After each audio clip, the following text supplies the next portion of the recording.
bawat isa. Good morning! Nakawayan na po ba ng kanilang mga kanilang? Ayan.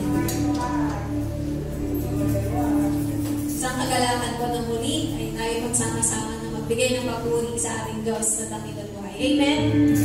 Bigyan natin po ng malakas na palakpak ang ating Diyos na buhay. Hallelujah! Bago po tayo magsimula tayo may manalangin. Hallelujah, Lord God. We worship you. We glorify your name. We welcome your Holy Spirit in the midst of us. We welcome you to move in this place. Tunay nga po, Ama, kami pinagpapasalamat sa panibagong buhay, pagkakataon na iyong pinagkaloob sa bawat isa upang makapagbigay ng papurit pagsamba sa iyong pangalan. Marami pong salamat sa patuloy ng kalakasan, sa biyaya, Panginoon, sa proteksyon na patuloy mong ikinagawad sa bawat isa. Tunay nga, kulang ang mga salita, ang mga awit upang ideklara namin kung gaano ka mabuti, dahil walang makakapantay sa iyo. At sa umagang ito, patuloy po kami humihingi ng paglilinis ng aming puso at isipan, ng aming mga nagagawa na hindi kalugod-lugod sa iyong harapan. Patawarin mo po kami, kinikilala po namin na ang buhay hiwalay sa iyo ay walang kahulugan.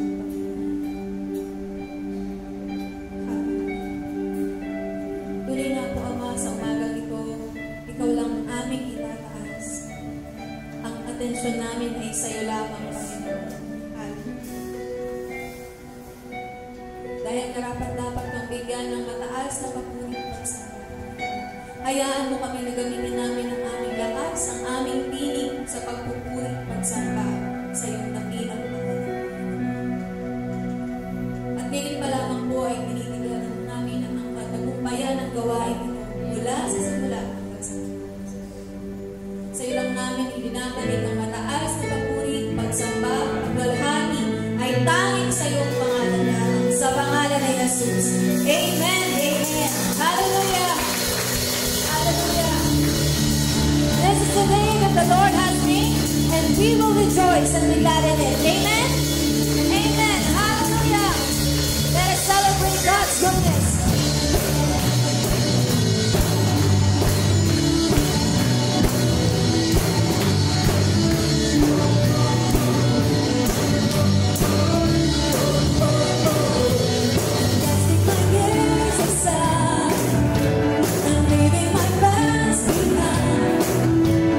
Setting my heart and mind on you.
Nakatanggap kayo ng ayuda.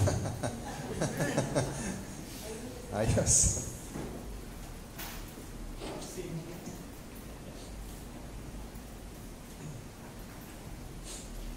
Okay. Napakaraming tanong. Lalo na ngayong panahon na to, no? Sobrang dami natin ng katanungan. Napakaraming bucket list. Ano ba ang mga bucket list natin ngayon? Bakit ang tagal nating makawala sa ganitong sitwasyon? Ano? Bakit ang tagal? Parang walang nangyayari. Bakit parang hindi masaya ang buhay? Ano ba ang mga bucket list? Ang dami kasi tao normal yan Normal sa panahon ngayon, ano? Dami nating katanungan. Lahat tayo naghihintay. May pinagdarasal ka ba na hindi pa nasasagot ng Diyos? Bakit ang tagal ng response ng Diyos? Bakit parang iniwan ako ng Panginoon? Bakit parang, ano ba, buhay ba ang Panginoon natin? Ang daming gumugulo sa isip natin. Ang daming bakit ganito, bakit ganyan. No? Parang ang sikip-sikip ng ating utak sa mga katanungan, sa mga questions na sometimes, minsan nawawala na nga tayo ng pag-asa, no? Na parang didinggin pa kaya ito ng Diyos? Sasagutin pa kaya niya itong dalangin ko? Itong idinudulog ko sa Kanya, makakatanggap pa ba ako ng kasagutan? Na parang ang tahitahimik ng Panginoon. Ano ba ang mga bucket list nyo ngayong umaga? May mga katanungan pa kayo? May mga hinihintay pa kayo? Sino rito yung may mga hinihintay sa Panginoon? Kasagutan. No? Naiinip.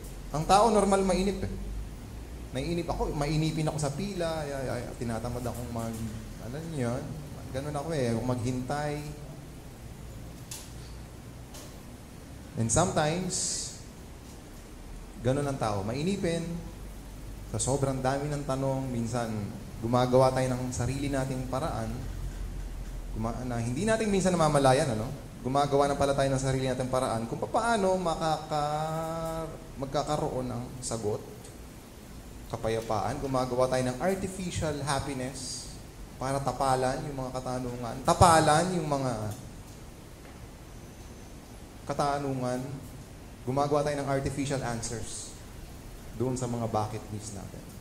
Ang pamagat po ng ating pag-uusapan ngayong umaga, what to do when God is silent. That is one thing that the Lord always do. He's always, sometimes, He prefer to become silent. Sometimes, the Lord is silent. Yes. Tayo manalangin sa Diyos. Panginoon, bigyan niyo po kami ng karunungan para maintindihan namin kung bakit minsan kayo ay nananahimik.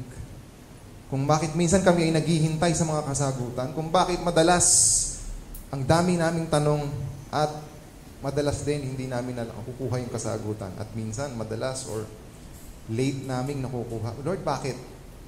Bakit ganon? Lord, bigyan nyo kami ng kapayapaan sa aming mga puso at isip na sa ganon. Maintindihan namin ang hiwaga at ganda ng inyong mga pangako at salita. Lord, salamat sa fellowship. Salamat sa kapayapaan. Salamat sa kabila ng problemang kinaharap ng aming kapaligiran, ng aming bansa. Lord, tinipon nyo kami para matuto, maging marunong, nang sa ganon, makapamuhay kami ng tama at angkop sa inyong standard, Lord. Lord, thank you for bringing us here. Safe and sound, be our teacher. Thank you for the fellowship. This is our prayer in the name of Jesus. What to do when God is silent? And sometimes, nagre-respond ang tao sa mga ganitong kaparaanan. Sometimes, we respond in confusion. Totoo, nakakalito ang pananahimik. Nakakalito ang walang kasagutan. No? Anak nyo man, mawala nang walang paalam, parang lilito ka. Parang saan ba yun? Naguguluhan ka. You respond in anger, in guilt. Gagalit, Lord, bakit? Tagal-tagal ko na sa bahay, isang taon na. Lord, bakit ba ganito ganyan ang nangyayari? Yung ibang bansa, Lord, Nagbabakuna na kami, namimigay pa rin ng face shield. Bakit? Tayo lang yata, nagtatanong ka, Lord, parang Pilipinas lang yata nakaka-invento ng face shield. No? Titingnan mo ibang bansa, no? Na lumalabas na may mga klase. Tatanong ka ngayon, Lord, nagagalit ka, pupuno ka ng galit sa puso mo kasi ang daming katanungan no? And sometimes we respond in self-condemnation. Sinisisi mo yung sarili mo. Lord, ano bang nagawa ko? Titingnan mo, i-evaluate mo ngayon. Lord, baka may nagawa akong mali. Bakit yung prayer ko ganito, ganyan? Hindi pa naabot. And, nadidepress ka. Pag na-depress ka, syempre, you will begin to doubt. Totoo ba ang Diyos? Totoo ba itong JCSRC na to? Totoo ba itong mga kapatiran na to? Totoo ba ang mga kaibigan ko? Totoo ba ang mga nagmamahal sa akin? Baka peke yan. Ang dami mo nang pinagdududahan. No? Sa mga silence ng kapaligiran, silence ng Diyos, nagdududa ka na. That's the bottom line. You will begin to doubt. So what are we going to do? How are we going to answer these situations? Paano natin sasagutin ito? At syempre, kukuha tayo ng mga lessons, ng mga quotations from Elijah, from David, from Job. We are going to concise, to compress their response para matuto tayo, lalong-lalo na sa panahon natin ngayon. 1 Kings 8:1. Unahin na natin itong kay, maganda itong kay Elijah. Ang tagal ng responde ng Panginoon kay Elijah. It took how many years? 3 years. After many days, the word of the Lord came to Elijah. In the 3rd year, go, show yourself to Ahab, and I will send rain upon the earth. Naghihintay sila ng ulan kasi ang prophecy, magkakaroon ng matinding drought. That's the punishment. So, wanted si Elijah for 3 years. Shoot to kill order ang kanyang penalty from the king. No? King Ahab. For 3 years, ang tagal na nalangin ni Elijah. Lord, kailan ba uulan? Lord, nakabingit na ang aking buhay. Alam niyo, nagtago siya 3 years. Nagtago siya for 3 years, hindi niya alam. Basta ang sabi ng Panginoon, magtago ka sa kuwebang to, iinom ka dun sa bukal, ang maghahatid ng pagkain mo, mga raven. Ano ba ang raven? Uwak? Mga ibon. Kung kayo ang mabibigyan ng ganong misyon, Lord, paano ako kakain? Hintayin mo yung uwak. Paano ako iinom? May biglang lalabas sa tubig yan sa mga bato-bato at doon kayo iinom. Fresh yan, fresh from the mountain. For 3 years. Ang tagal. For 3 years na nahimik ang Panginoon. Walang ulan. Walang dinidinig ang panalangin. Ano ang ginawa ni Elijah? Let's jump. Let's dissect. Sinisi niya ba ang Diyos? Nagtampo ba siya? Lord, ibigay nyo na lang sa iba yung assignment. Nagalit ba siya? Nagkaroon ba siya ng doubt? Nagkaroon ba siya ng depression? Well, eventually, magkakaroon siya ng konting depression. Kasi nga, after the rain, wanted na naman siya. Kasi, another scenario. Although, the Lord comforted him. Yun na?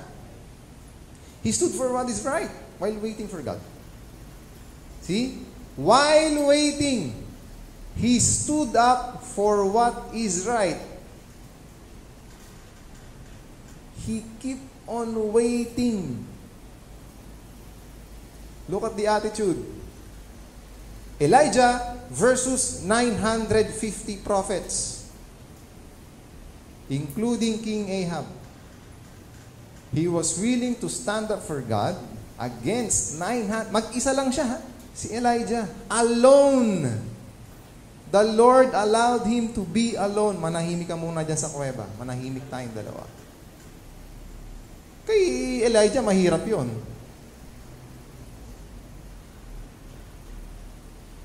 Kalaban niya, prophets, tsaka yung community. Kasi bakit medyo galit yung, kasi nga, drought.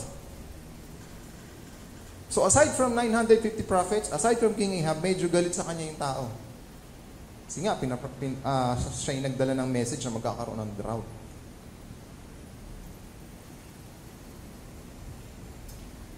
What he did, Elijah kept praying while he waited on God. The perfect timing for the rain. Ano ang gagawin niya sa kuweba? Magmumok? Hindi. He kept on praying. No? Siguro pa, ano ang gagawin ko? Mag-pray. Lunch, pray. Dinner, pray. Lord, kailan ba? Tanong lang siya ng tanong. Lord, ano? Time na ba? So, walang sagot. Sige, keep on praying. When you pray for something while waiting, alam nyo, when we pray, isama natin itong package na to. When you pray, you have to learn how to wait for God to answer your prayers. Huwag kayong maglagay ng deadline. Lord hanggang December ang taning ko sa inyo. Kailangan masagot na itong gusto kong promotion or ganito, ganyan. When you pray, pinapakita ni Elijah, when you pray, katumbas nun, paghihintay, wait for that perfect timing. Silence doesn't mean no, or baka yung silence na yon, sige, keep on praying.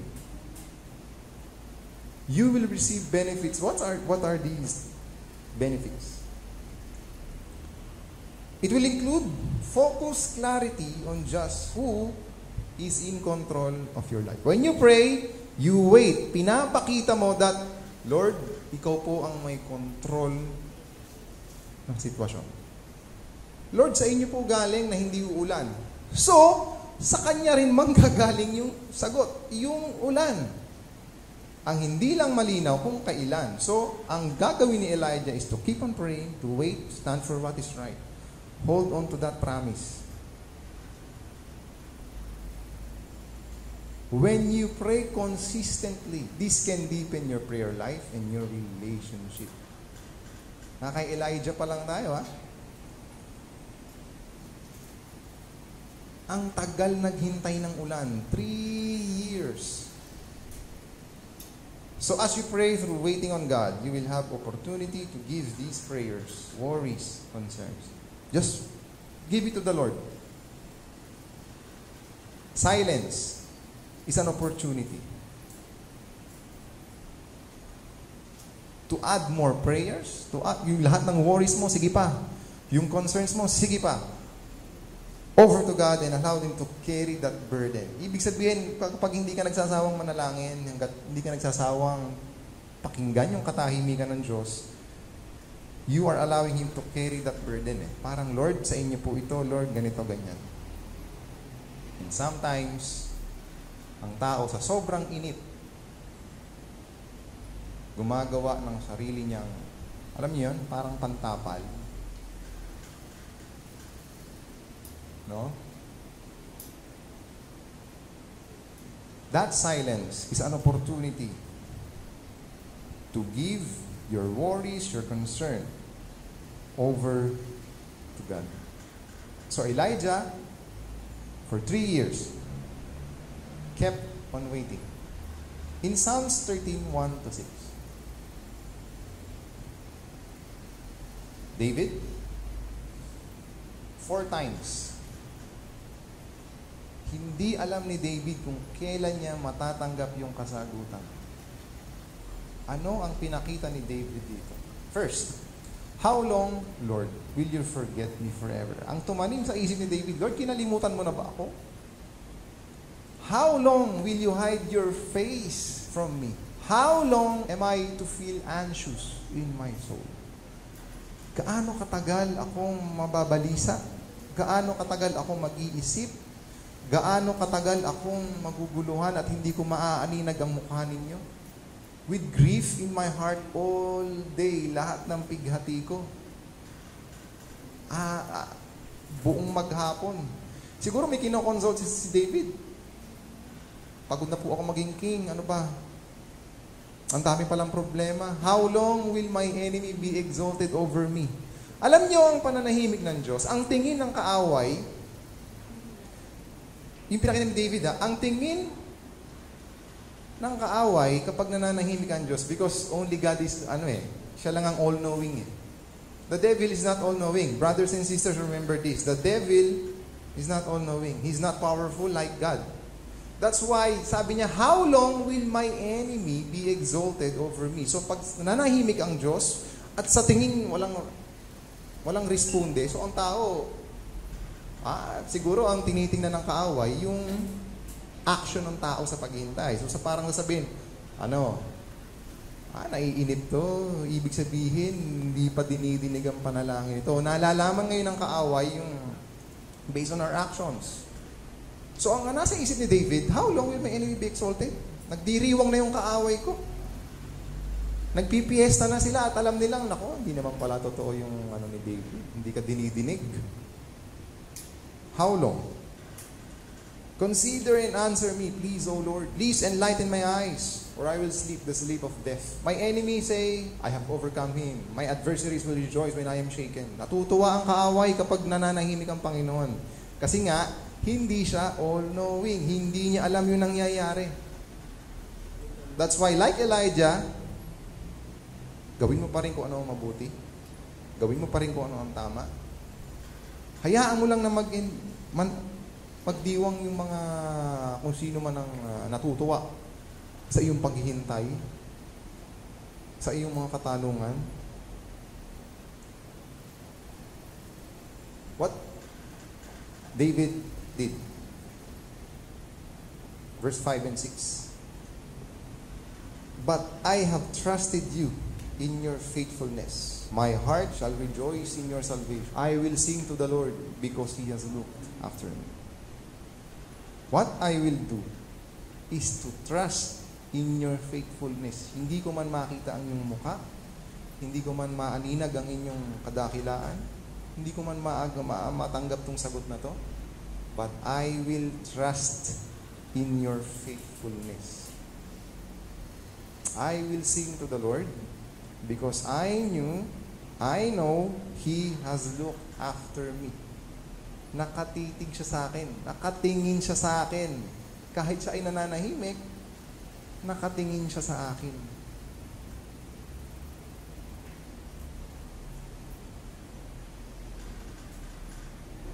Job.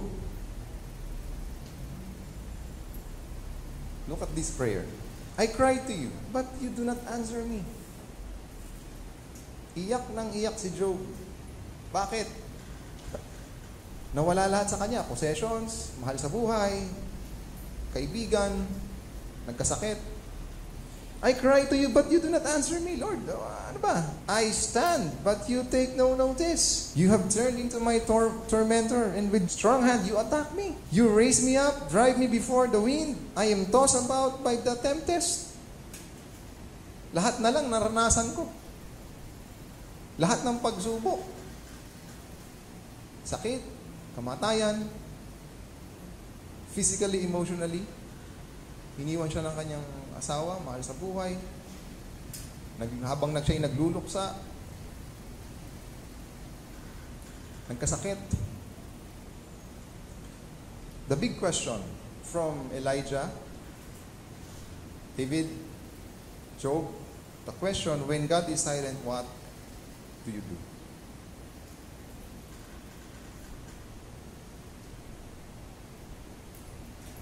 Ano ang gagawin natin? First, let's analyze. Silence, remember this, silence is not an absence of action. Remember this. You know the gap between Malachi and John the Baptist? Ibig sabihin from Old to New Testament. You know the gap, the silence of the Lord? It's almost 400 years. No statement, no prophets, no prophecy.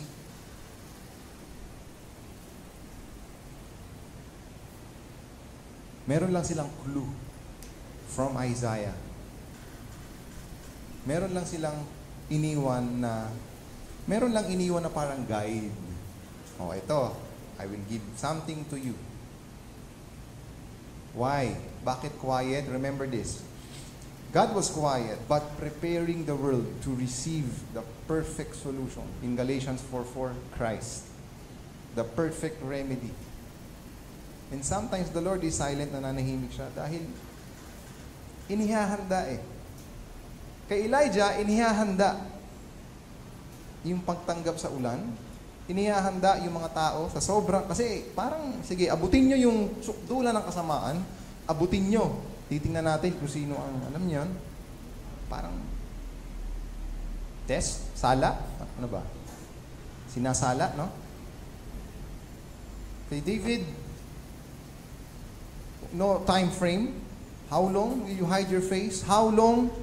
4 na beses. Lord, hanggang kailan ako mako-confuse? Hanggang kailan tong anxiety ko? But, since wala pang sagot, I will trust you. I will sing. Because I know, kahit wala kang sagot, nakatingin po kayo. Binabantayan niyo po ako. I trust you. Kay Job, Lord, naranasan ko lahat Parang sinalo ko lahat ng kamalasan sa buhay Then, mananahimik ang Panginoon after the Old Testament, the law, after law, 400 years, no prophets, but may guide. Yung Isaiah, meron lang konting clue. Silence is not an absence of action. You know why? The biggest move God has made in their life, always, here's the pattern. Always dryness.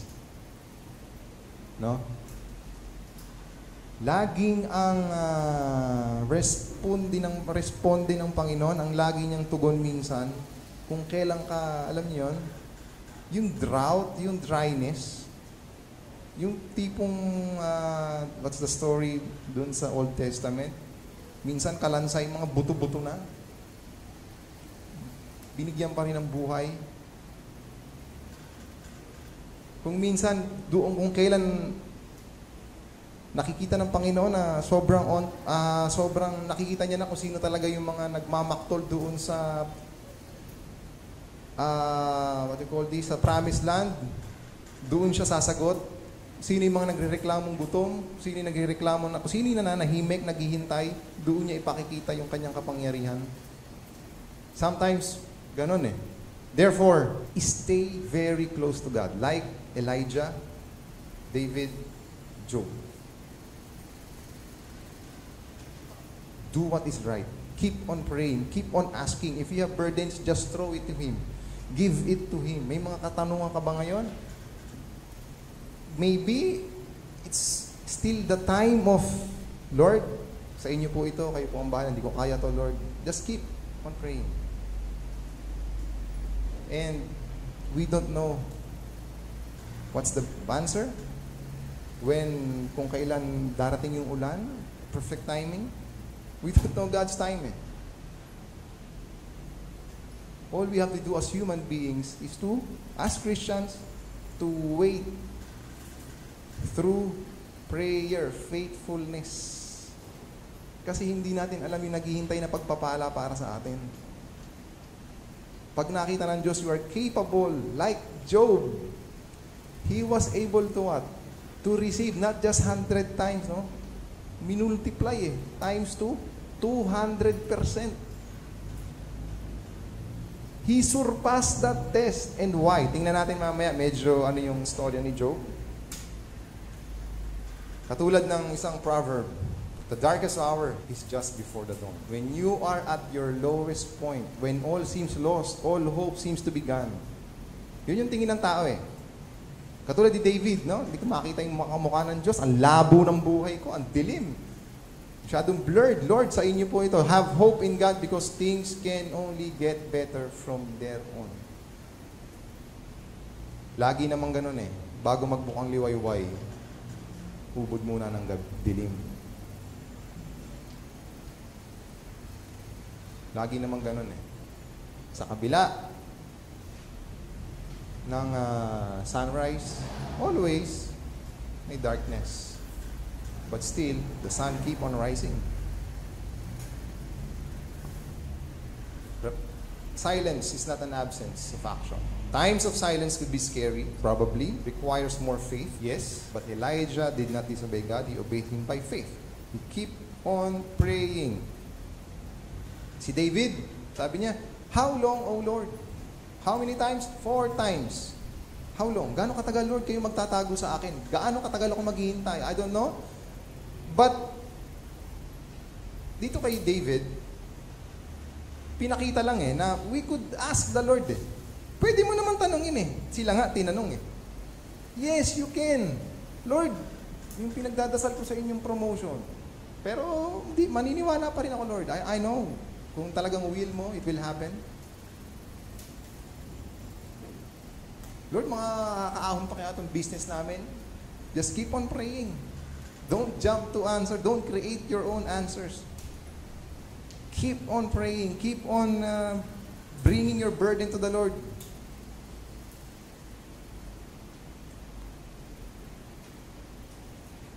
We can pour out our hearts to God and even express our frustrations and complaints. That's the truth.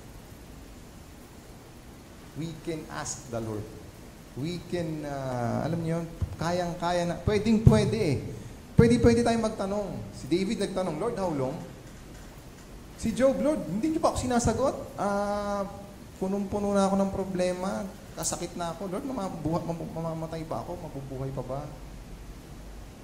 Si Elijah, Lord, may death penalty nakaabang sa akin. Wala pa rin yung ulan. Kasi ulan lang yung makapagsasalba sa akin. Pwedeng tanongin ng Panginoon. In Psalms 13, this psalm is a proof that it is possible to recalibrate and not to succumb to the floods of emotions which bring irrational thoughts and depressing ideas. Yes, bilang tao, gugulo ang isip Kakaroon ka ng anxiety, Pero alam nyo, you can unload naman You can, pwede nyo bawasan yung iniisip. Huwag nyo munang ibigay sa tao. Huwag nyo munang ibigay kay kumpare yung problema nyo. Try nyo. Just, Lord, diba? Si Elijah, sa kuweba pa. Kung kinakailangan nyo magtago sa kuweba, magsolo kayo, ilak nyo yung kwarto nyo, yes. Siguro may purpose. Bakit pinagtago si Elijah sa kuweba? We don't know. Para hindi ka makarinig ng ibang opinion ng tao at tayong dalawa lang ang magkaintindihan. Minsan kinukulong tayo sa ganun sa kwarto natin. Para ano? Para, Lord, it's between you and me. Not para hindi mo marinig muna. Huwag ka munang manood ng mga teledrama. Kung may problema kayo sa pamilya niyo, huwag ka munang manood ng mga drama kasi iba ang input nun. Isipin natin kung bakit minsan, Lord, bakit parang kinukulong niyo ako sa kuweba? Baka mas, kausapin mo ako. Ba't parang wala akong kaibigan? Lahat walang umiintindi sa akin. Lord, parang, baka kailangan mo siyang kausapin, like Elijah. Sometimes, we can ask, recalibrate, Lord, bakit? Lord, dalangin ko, ganito, ganyan. Lord, etc.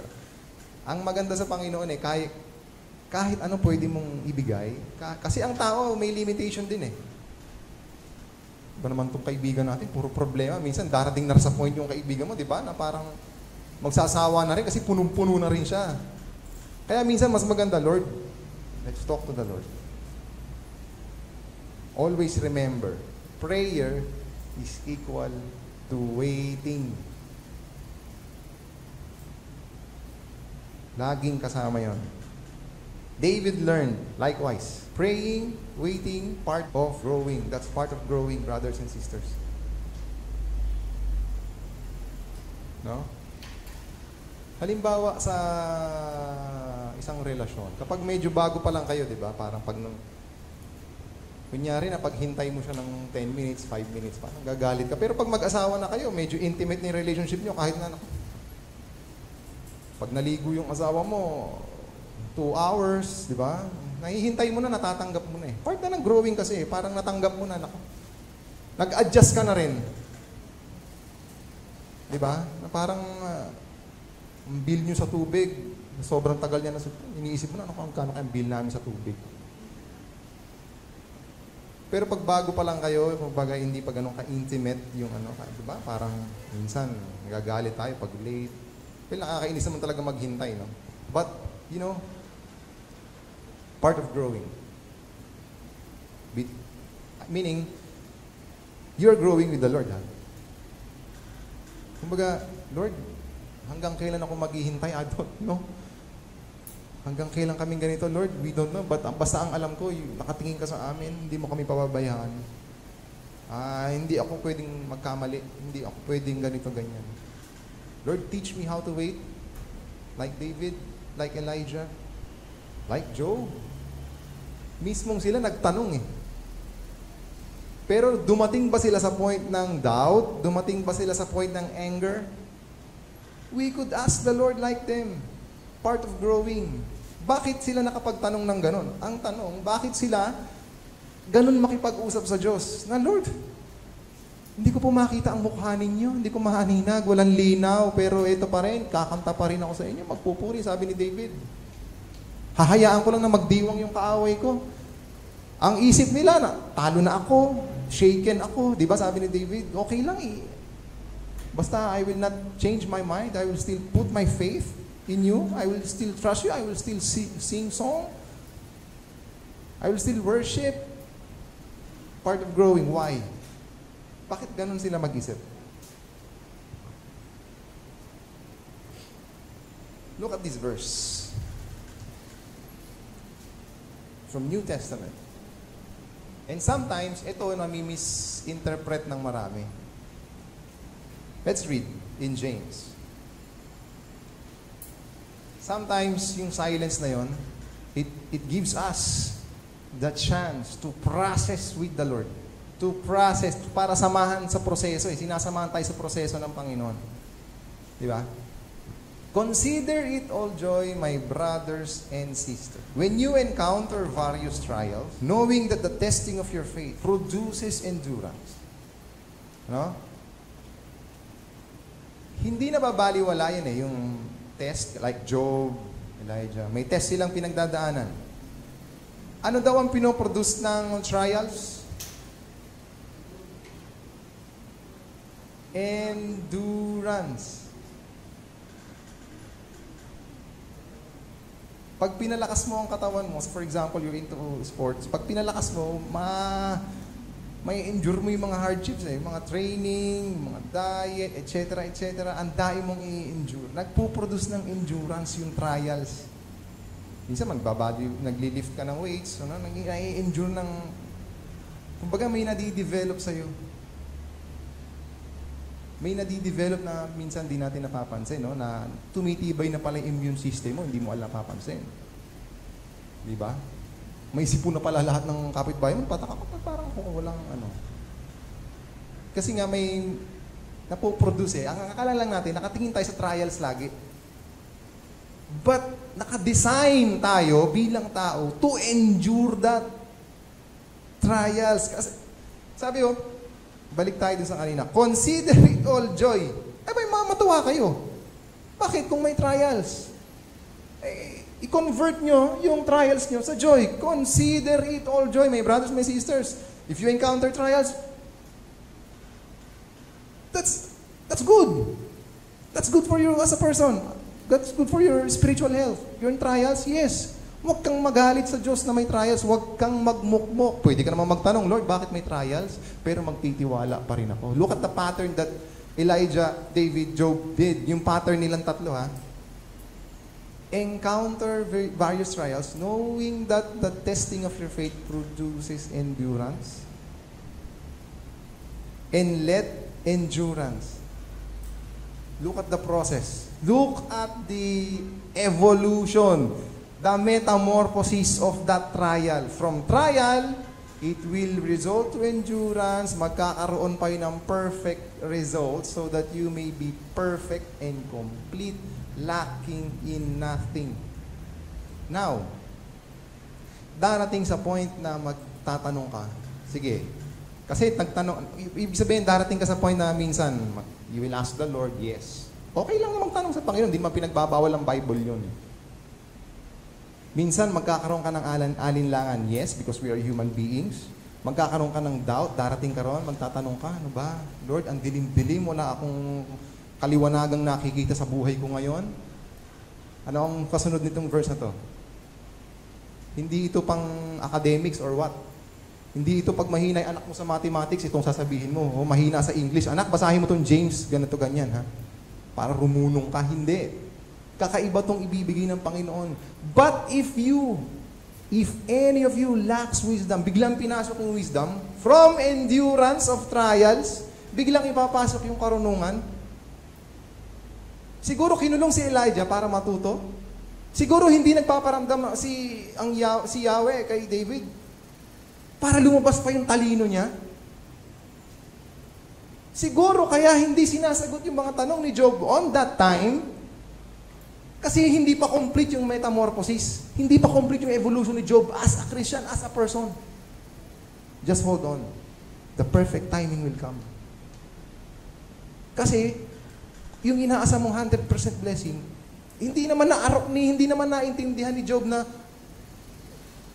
pakapalitan ng Panginoon yung anak ko. Hindi. Times 200, times 2. Nakaabot siya ron sa complete metamorphosis because he was able to endure. Pero darating sa point ng pagtatanong, if any of you lacks wisdom, ask God. Kanino tayo lalapit? Ask the Lord who gives to all generously without reproach. It will be given to Him. Para maintindihan natin yung misteryo ng pinagdadaanan nating problema, always ask for wisdom. Lord, ipaintindi nyo nga sa akin. Baka kulang ang aking analysis. Lord, bigyan nyo ako ng karunungan kung bakit nangyayari sa buhay ko ito. Minsan, ano ang hinihingi natin? Pag may problema, ano ang madalas hingi ng tao? Tawagan kayo ni Kuya Will. Naku, sana mabunot ako, Lord.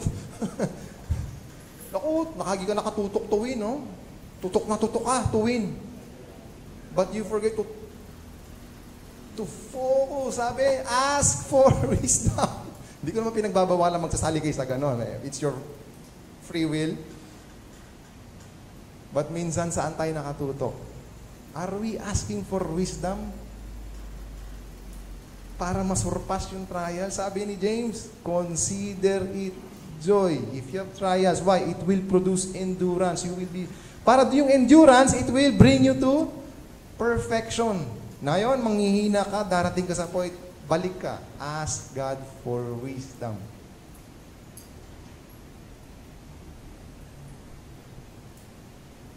No? The truth is, we do not always know why these hardships are present in our lives. But God wants us not to run away.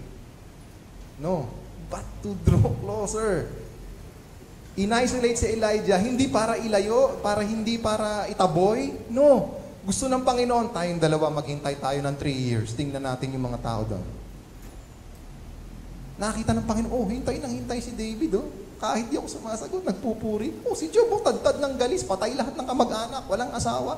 Naghihintay pa rin. Because they know, Lord, I'm in the process. I'm still in the process, Lord. No? Pag bising bukas, isipin niyo, Lord, I'm still in the process. Kulang pa yung karunungan ko, Lord. Salamat. May mga bago akong matututunan ngayon. May hardships, Lord. Salamat. I will consider it pure joy. Kasi hindi pa kompleto yung endurance ko eh. Hindi pa kompleto yung pag yung tatanggapin kong blessing, hindi pa ako handa dun sa 200% blessing eh. Lord, I will wait for your perfect timing. You know, this picture of, this is a metamorphosis na tinatawag. Uod. From uod, we don't know. Ang tagal na proseso bago maging isang paro-paro. Wait. Ang paghihintay may tinuturo. Ibig sabihin, silence is not the absence of action. Wait is character. No? Wait. Baka hindi ka pa handa. Baka atat ka na sa hinihingi mong kasagutan. Bakit? Kaya mo na ba? Iisipin mo lagi yun, Lord. Wala pa rin akong partner sa buhay. Baka hindi pa pinapanganak. Hintayin mo. Dalangin ka ng Lord. Ang tagal ni Mr. Right Guy. Bakit? Ikaw ba si Miss Right? No, nagmamadali ka. Pinararapol mo na yung sarili mo. Mamadali ka, Lord. Malapit na ha, Lord, December, pararapol ko na yung sarili ko. Swerte na makabubunot. Lagi ka nagmamadali. Isipin mo, baka andito ka pa lang. Ito. No? Paul, nasa na kaya tayo? Lagi nating isipin, baka hindi pa kumpleto yung proseso. Baka hindi pa tayo kumpleto. 3 years, si David, blanco na. Lord, I can't even see your face. I do not understand what's happening. But still, I will pray. I will do what is right. I will wait. When you learn to wait, that's you begin to develop your faith and character. Quick edit nga. You begin to develop your faith and character. That is the best style, the perfect picture of prayer. You develop your faith, no? Your character. Job.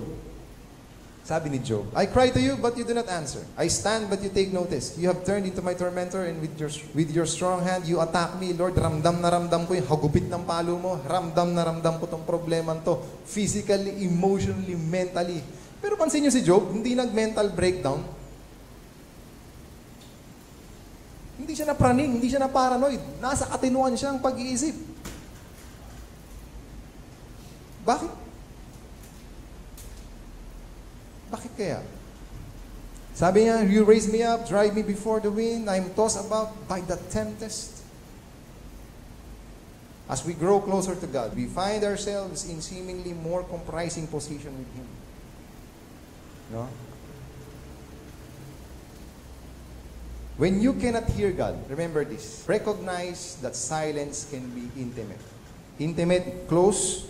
Intimate, ibig sabihin talagang one-on-one. When you cannot hear God, sabi ni Oswald, my utmost for His highest. You will find that He has trusted you in the most intimate way possible. Tandaan niyo ito mga magulang, mga kapatid. With absolute silence, let's continue. Not a silence of despair, but one of pleasure because He saw that you could withstand an even bigger revelation. For Job, God's silence is a result of death. Yung lalim ng kanilang pagsasama when Satan approached God. Bakit? Bakit si Job was in the first place, bakit si Job yung alam niyo yun, yung nakasalo, nakatanggap ng ganong klaseng test? You know, yung conversation between the Lord and Satan. Let's read this. Minsan may maganda yung Have you considered my servant Job? Look at this. Sino ang nag-nominate to test Job? Si Satan kasi siguro we don't know, supernatural beings, may conversation. Si Satan, Lord, wala ba tayo i-test dyan? Wala ba tayong candidate? Have you considered my servant Job? In the first place, top contender si Job. Ibig sabihin, hindi lang tayo ang nagtitiwala sa Diyos. Patandaan niyo to. Hindi lang tayo. Kaya nga sabi ni David, nakatingin siya sa akin. Ibig sabihin, ang Diyos din, may tiwala ako rito sa anak kong ito. Hindi lang tayo bilang taong nagtitiwala, pati ang Diyos. May emosyon siya. May tiwala ako dito sa anak kong ito. Kahit anong mangyayari, kahit manahimik muna ako. Kahit bigyan ko to ng konting pagsubok. Kasi feeling ko hindi pa kumpleto yung metamorphosis niya. Look at the selection. Top contender si Job. Have you considered my servant Job, that there is none like him on earth, a blameless, upright man who fears God and turns away from evil? 1/8 of Job. Sige, we trust the Lord. Yes, we are human beings. We have to trust the Lord. Maglaro ang isip natin. Ano ang tingin sa atin ng ating Panginoong Diyos ngayon? Are we on the position of... Saan natin ilalagay? No? Isipin natin. Ano kaya ang tingin sa... Pinagkakatiwalaan niya kaya ako? Let us evaluate the level of intimacy. Look at that. Intimacy. Silence can be...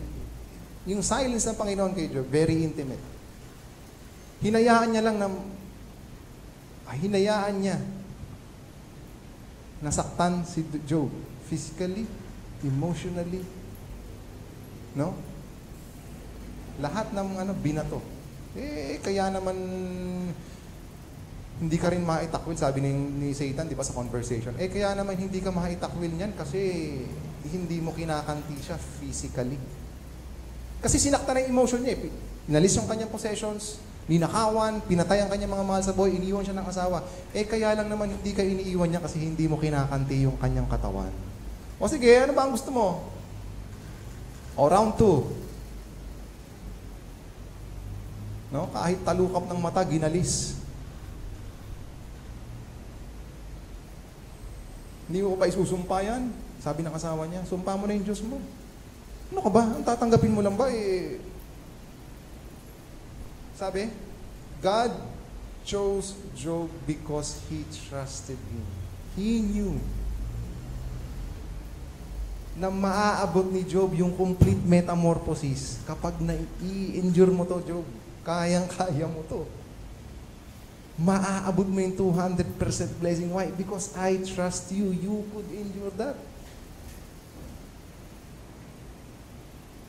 Sabi ni Job, one of the best response na nabasa ko, Job chose to let God be God. Yun yung kulang sa atin minsan. Sometimes we do not allow the Lord to become the Lord of our lives. We do not allow Him to become, the most powerful being. Sometimes we always make our own way. Sometimes naghahalongkat tayo ng sarili nating kasagutan. Pero si Job, hinayaan niya lang, Lord, be the God. Alam mo, kayo po ang Diyos. Should we accept only good things from the hand of God and never anything bad? Baka may nagawa akong kasalanan. Baka talagang, paglampasan ko na lang to, I will still not curse the Lord. I trust Him. Likewise, the Lord trusted him. Job, gusto ko maabot mo tong 200% blessing, pero kumpletuhin natin yung metamorphosis, yung proseso. Look at the intimacy, I know Job. Wala kang ano yun mo si Job? Si Satan, di ba? Anong ginagawa mo sa Satan? Ito, naghahanap ng biktima. Yun si Job. Hindi rin naman alam ni Satan siguro na I have something for Job.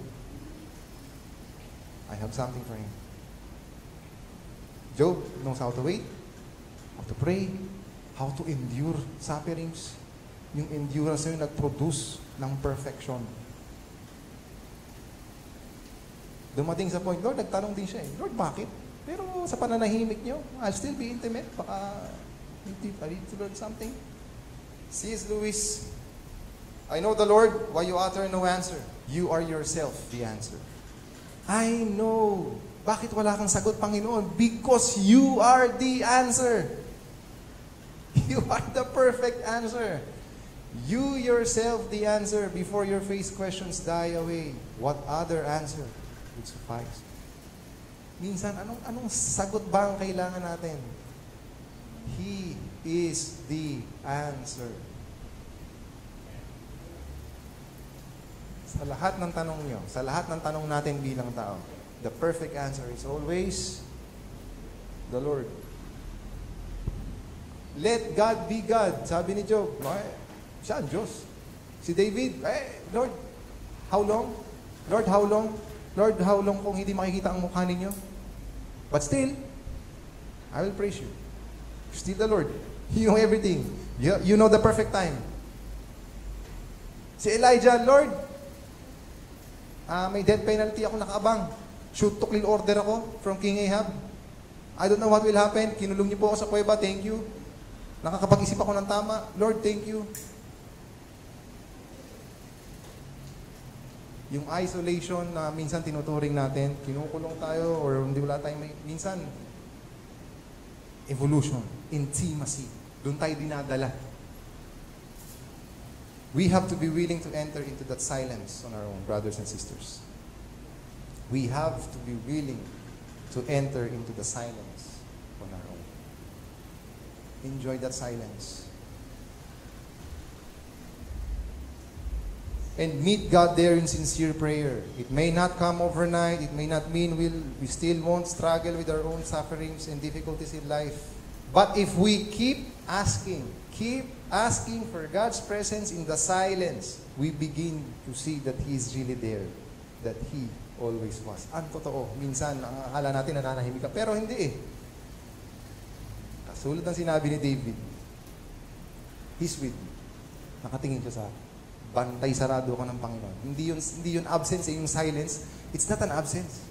Tinitingnan ka niya, papaano ka na-develop as a person. Binabantayan niya yung metamorphosis mo. Huwag mong gulihin yung kukun. Huwag mong biyakin yung kukun. Hayaan mo lang na saputin. Hayaan mo lang yung mga protektado yan. Kasi pagtapos ng metamorphosis, paru-paro yun. No? Hayaan mo lang. Wait. Hayaan mo lang. Protektado yan ng kukun. Tahimik lang muna tayo. Sabi kay Elijah, hayaan mo lang, David. Keep on singing. Keep on worshiping the Lord. Si Job, Lord, kayo po ang Diyos. Kahit ano, kayo po ang Diyos. Di ko po kayo itatakwil. And remember this. Last. There are so many great miracles. But the greatest miracle of them is to figure out what to do during times when miracles are nowhere to be found. That's the greatest miracle. No? Kapag natuklasan natin, kapag napagtanto natin sa ating sarili, Lord, bakit po kayo nananahimik? Lord, ba't parang walang kasagutan? That's the greatest miracle. Yung nangyayaring proseso, intimacy. Yung nangyayaring evolution, endurance. It's not an overnight. It's a process. But always remember, prayer is equals to waiting. At sa waiting na yon, hindi natin napapansin, may nadidevelop. Character, faith, intimacy. Laging may itinuturo ang Diyos. May mga tanong ba kayo sa Panginoon? May mga hinihintay ba tayo? Na parang, Lord, darating ba o hindi? Lord, ano ba? Matatapos ba ang problemang ito? Lord, ganito, ganyan. Just keep on praying. Yung hindi nyo kaya, ibato nyo sa Panginoon. Do what is right. Keep on praying. Baka mamaya pine-prepare tayo ng Diyos doon sa perfect blessing na nakahanda para sa atin. We don't know. Walang nakakaalam kung ano yung nakahanda para sa atin. But we have guidance. We have proof. May mga proof tayo, no? Na that the Lord that His silence sometimes is not the absence of His presence, but it's an observation. It's a process. At hindi lang tayo ang nagtitiwala, ha? Remember that. Nagtitiwala din siya sa atin. May problema ba tayo sa Panginoon? Nananahimik ba siya? I don't know. What's your burden? Kung ano yung gusto niyong ibato sa Panginoon. Yun ang kagandahan sa Diyos eh. Anything. Ask Him. Tanungin niyo, Lord, bakit? Lord, ganito, ganyan, Lord. But always remember, consider it pure joy. When you have trials, consider that joy. That's a blessing. Kung hindi mo maintindihan, balik. Ask God for wisdom to understand metamorphosis. Manalangin tayo saglit. Lord, Panginoon, salamat. Sa kabila ng mga katanungan, walang sagot. Pakiramdam namin, wala kayong response. Pakiramdam namin, kami ay iniwan. Hindi namin maaninag ang inyong mukha. Hindi namin maintindihan ang mga sitwasyon. But thank you for letting us know na meron kang gustong ituro sa amin, meron kang gustong alisin sa amin, meron kang gustong i-develop sa amin, meron sa buhay namin na dapat i-polish. Lord, thank you for bringing us the story of Job, David, Elijah, na mismong sila in-isolate nyo, Panginoon, pinabayaan, na nahimik. Mismong sila nakatanggap ng blankong papel, nakatanggap ng hindi malinaw na solusyon, pahabang pananahimik, pero ipinakita ninyo. Salamat, ipinakita nyo po sa amin, Panginoon, na kayo ay nakatunghay sa amin. Inihahanda kami sa mga gantimpala na hindi abot ng aming mga isip. Salamat dahil hindi namin napapansin na minsan nadidevelop na yung aming character, nadidevelop na yung aming pag-iisip. Lord, hindi namin napapansin na i-endure na namin ang iba't ibang trials. Tumitibay ang aming pananampalataya, tumitibay ang aming pagkatao. Hindi kami dumarating sa point ng doubt, ng anger. Lord, thank you for the story of Job, Elijah, David. Panginoon, salamat sa mga problema pa na aming kaharapin. Salamat dahil kami ay tinuturo ninyo, sinasalang ninyo sa proseso. Nang sa ganon, maging perfect, maging tama, maging angkop ang aming pananampalataya at paglakad sa ibabaw ng lupa. Maraming salamat po. Ito po ang aming dalangin sa pangalan ni Jesus. Amen. Okay, tayo po yung manalangin saglit for the closing prayer. Lord God in heaven, salamat po sa aming natutunan. Salamat at ipinaintindi nyo sa amin na ang katahimikan nyo ay hindi pagsasawalang kibo. Ang inyong katahimikan ay hindi pagtugon. Ang inyong katahimikan ay hindi pag-iwan sa amin. Pagkos ito'y pagtuturo sa amin upang kami mas makatanggap. Inihahanda nyo kami sa mas malaking pagpapala. Lord, thank you for letting us know. Thank you for the wisdom that we could ask you sometimes, that we could raise our burden, that we could bring all our burdens to you. Lord, salamat po sa pagtanggap ng aming mga hinaing. At salamat din, Panginoon, dahil tinuturuan niyo kaming manalangin ng tama, tumayo ng tama. Salamat dahil tinuturuan niyo kaming maghintay ng tama. At sa aming mga activities pa, after this service, kayo po ang patuloy na mag-ingat sa amin. Kami man ay uuwi na, or kami man ay mananatili to join the other services. Lord, salamat po sa mga fellowship na ito. Ito po ang aming panalangin na punong-puno ng pasasalamat. In the name of Jesus Christ our Lord. Amen.